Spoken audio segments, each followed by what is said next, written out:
Este és l'últim vídeo de lectura obligatòria. I sí, sembla que fa 2 dies que estava a la Xina i rebia aquell missatge que va fer que em pugés tant la temperatura que els de seguretat me van haver d'aturar perquè el control sortia que tenia dècimes de febre. Si vos interessa, un altre dia podem parlar també de tota l'experiència i ja m'avisareu als comentaris, perquè avui vinc a parlar d'un tema. Hola, sóc Roser de les Ulleres de Llegir i això és lectura obligatòria.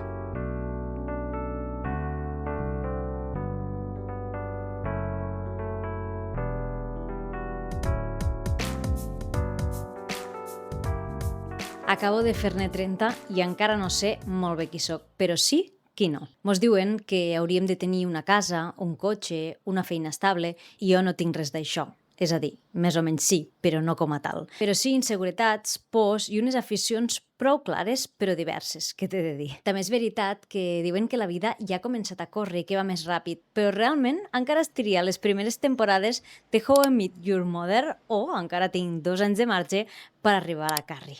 Potser el carnet jove no importa tant, però sí que hauria de començar a donar-me pressa si em vull presentar mai al Premi Documenta. En fi, aquí parlem de llibres, no? Doncs viatjar i llegir són els meus 2 imperis romans, o amors platònics, o com ho diguen ara, los Gen Z. El cas és que sempre m'han dit que llegir és avorrit.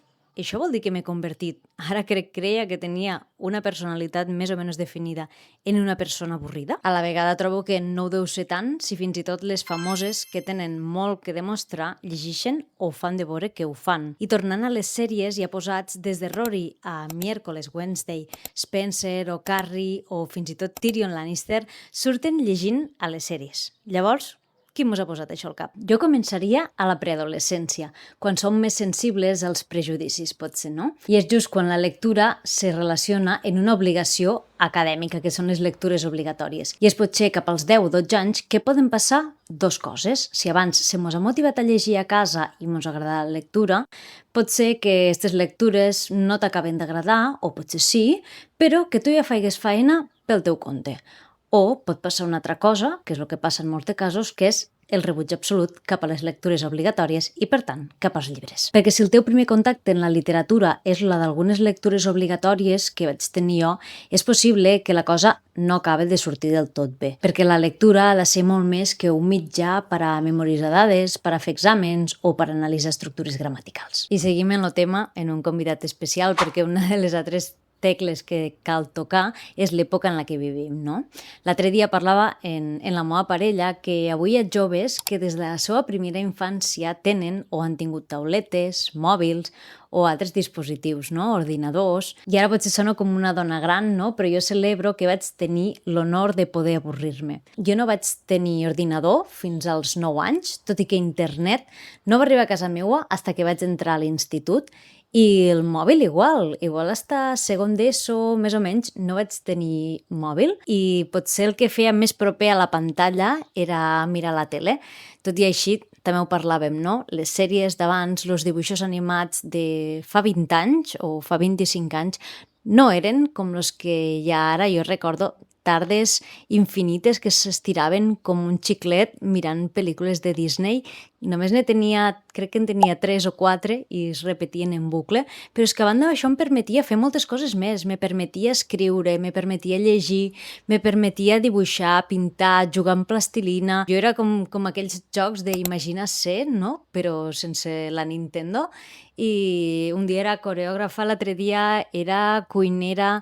Fèiem de tot, jugàvem al Monopoly, jugàvem al dominó. Jo crec que aquestes tardes tan llargues avorrint-me me van permetre ser la persona que sóc avui, no? I desenvolupar aquesta creativitat, desenvolupar aquesta imaginació. I no sé si tot això ho tindran els xiquets que ara des de petits estan enganxats a una pantalla.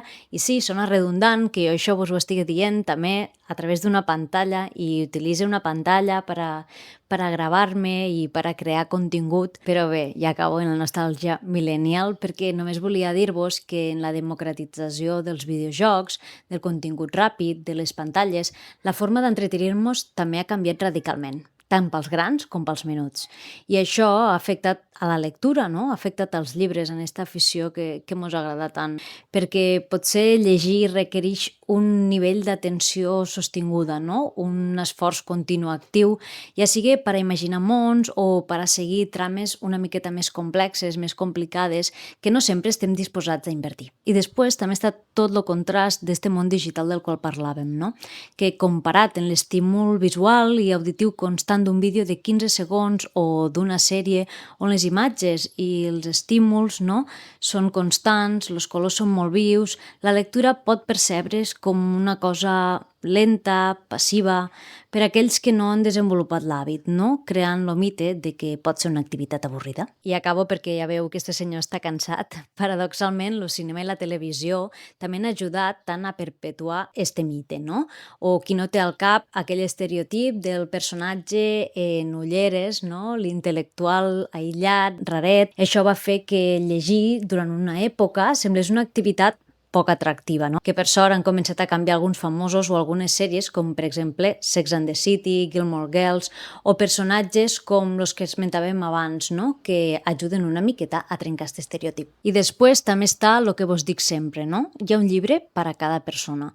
Quan algú intenta llegir un clàssic complex, per exemple, no? Com a primera lectura voluntària i no li agrada, és molt fàcil generalitzar i dir llegir no és per a mi, llegir és molt pesat o llegir és avorrit, no? Fins i tot. Quan en realitat és només qüestió de trobar el llibre, trobar el gènere, trobar l'autor o autora que en aquell moment encaixa en tu, encaixa en el que necessites i gaudeixis llegint-lo, evidentment. I si jo per mi sola no he sigut capaç de convèncer-vos, parlem una vegada més i ja l'última en els nostres experts i expertes de confiança. Molts joves ja tenim aquest estigma de fa molts anys de que llegir és una cosa avorrida, que és una cosa inclús obligatòria, no? Per aquestes lectures obligatòries que mos han imposat a l'institut. Què els diries tu? Llegir és avorrit? Llegir no és avorrit. Clar, jo crec que al final aquí hi ha molt el tema de... Tens tot un munt de pantalles, de sèries, que és una miqueta, és molt més immediat, no? Ho veus i al moment ja ho estàs gaudint i crec que la lectura a vegades és un esforç d'entrar i començar a devorar aquella història, però té tota una part creativa d'inventar-te tu aquest món, d'anar visualitzant tot el que va passant, que jo crec que ho fa tan diferent de la resta i és una que només el pot portar un llibre. I que l'audiovisual no el té, no? No et dona aquesta oportunitat. Tu creus que llegir és avorrit? No. No, però perquè a mi sempre m'ha agradat molt llegir. Llavors, de fet, jo aquesta època de l'adolescència, a mi el que m'era avorrit era fer exercicis de física i química. I llavors el que feia molts exercicis i quan acabava un bloc llegia un capítol del llibre com a premi. Clar, també soc d'una altra generació. És veritat que en aquella època a nivell audiovisual hi havia molta menys oferta. Llavors, sí que és veritat que sí que detecto, tinc dues filles adolescents, que sí que demanen ara, no?, com coses molt més trepidants, no? O sigui, sí que, per exemple, lectures o tinc una nena petita, no?, que té 9 anys i a vegades quan llegim un llibre com més antic, que té un ritme més pausat, sí. Costa una miqueta, però avorrit no és. O sigui, un cop hi entres, no és. També et dic que hi ha llibres que m'han avorrit. Sí, bueno. Això sempre passa, no? Vull dir que no tots els llibres ens agraden, no tots els llibres ens enganxen, no tots...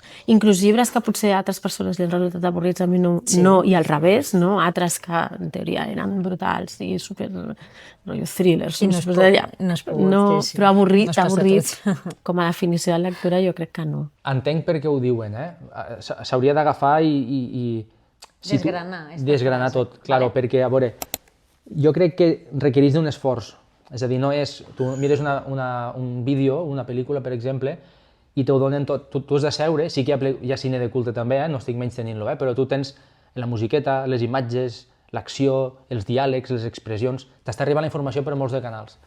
El llibre ets tu, i has de llegir, i has de construir les frases, i a la literatura, que és una orfebreria, que és més densa, n'hi ha qui juga a nivell estructural, és a dir, has d'estar atent, requereix una despesa energètica i una atenció. Clar, si no estàs acostumbrat, és complicat explicar-li a algú que llegir és divertit, perquè és que m'avorrixo i li preguntes què ha llegit i no ho sap, o te parla dels llibres de l'institut o del col·le. Clar, a veure, això és com tot, detrás d'un llibre hi ha una veu, hi ha una persona, hi ha una mirada. No pot ser que no ens interessi cap veu, cap persona ni cap mirada, cap manera d'entendre la vida. No pot ser, és impossible. Has de trobar el teu espai. Exacte. Ara, que un no ha trobat allò que li agrada, això ho puc subscriure, però que no li agrada llegir és com si no li agrada parlar. Tu creus que llegir és avorrit una vegada superada aquesta etapa i dedicant-te a això? No, des de luego que no. Jo crec que llegir... O sigui, si mai has encertat el llibre que hauries de llegir, potser no coneixes què és aquesta sensació de estar fent alguna cosa al teu dia a dia i pensar quines ganes tinc d'arribar a casa només per a saber què passa, com s'ha quedat allò, tal.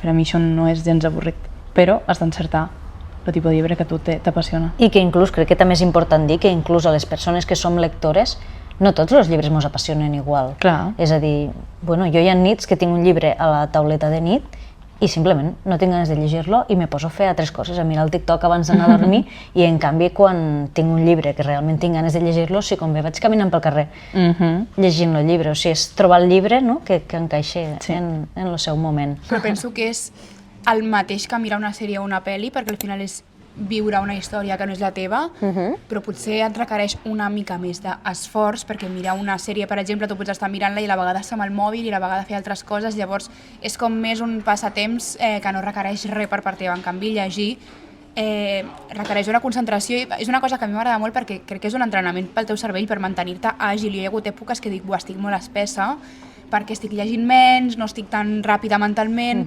o sigui, trobo que necessita atenció, que és una cosa que avui en dia ens costa molt, no? Vaja, llegir pot ser avorrit. I si t'avorreixes, deixa el llibre, senyal que no és el moment de llegir-lo. Però jo llegeixo, sobretot perquè m'ho passo bé llegint. I és això, no? Al final, la finalitat de la lectura sí que pot ser també aprendre. Aprendre és un verb que a mi m'agrada molt i sí, llegeixo per aprendre, llegeixo per entendre el món, llegeixo per entendre'm a mi mateixa, llegeixo per... no sé, per sentir-me interpel·lada per segons quines lectures, però sobretot perquè m'agrada molt. O sigui, mai no considero gens ni una penitència ni un sacrifici, és a dir, no ho faria. És el que m'agrada més fer a la vida, crec, llegir, escriure i nedar, segurament per aquest ordre. Sí. És a dir, jo crec que tothom qui ha començat a llegir o qui li agrada la lectura sempre té un llibre al cap que pensa, vale, és en aquell llibre en què vaig començar a llegir i me vaig apassionar per la lectura. No, jo crec que llegir és fascinant.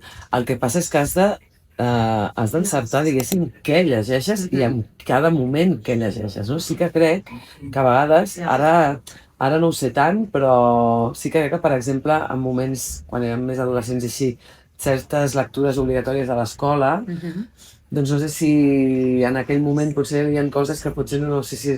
Potser et feien allunyar una mica, exacte, no? Que potser són grans llibres, però potser no estàs en el moment, no? O jo m'he trobat al llarg de la meva vida, ja no només adolescent, que he llegit coses que d'entrada he intentat llegir llibres que, bueno, clàssics, que són molt bons i que no entraves, no? Que no entraves i que a més et pensaves com, ostres, és que clar, m'ha d'agradar, no? I després no t'agradava, no? I potser és un llibre que potser al cap de 5 anys, 10 anys, resulta que sí que t'ha agradat, no? Aleshores crec que és fascinant, però sí que crec que a vegades pot passar això, no? Que si et sembla avorrit és que el que estàs llegint no és el que has de llegir en aquest moment, no perquè sigui bo o dolent, sinó perquè en aquest moment no és el que et toca. Ni d'autors, ni de gèneres... I sí que també crec, o jo li he perdut la por també al llarg dels anys, que es pot deixar un llibre i el deixes i el deixes perquè en aquell moment doncs, no és el que et toca, o el deixes perquè no era indicat, el deixes perquè sí o perquè no t'agrada i no passa res i agafa un altre, no? Llegir no és gens avorrit, però quan llegeixes el que et ve de gust llegir. Jo estic 100% a favor d'abandonar lectures si no t'estan fent gaudir. Moltes gràcies per ser-hi al llarg de tota aquesta sèrie que ha sigut lectura obligatòria. La veritat és que hem crescut com a comunitat, també he crescut com a creadora de contingut, he après moltíssim, també aquí a YouTube, que era una xarxa que no dominava, que no controlava gaire bé, i esta vegada m'he sentit cada vegada més còmoda i això és gràcies a vosaltres. I això vol dir que tanco esta finestra, que tanco esta etapa a YouTube, evidentment no, però sí que tinc ganes de repensar el contingut que veureu per aquí, potser sumant-li alguna altra proposta, no? Combinant algunes de les meves aficions, de les altres aficions que no són la lectura. Encara m'ho he de pensar, estic oberta a propostes, si m'ho voleu deixar als comentaris, i sigui com sigui, espero que vos agrade tot el que he fet i el que vindrà, i moltes gràcies de nou per ser-hi i per acompanyar-me. Mos seguim veient per Instagram, per TikTok i possiblement també per aquí. Una abraçada.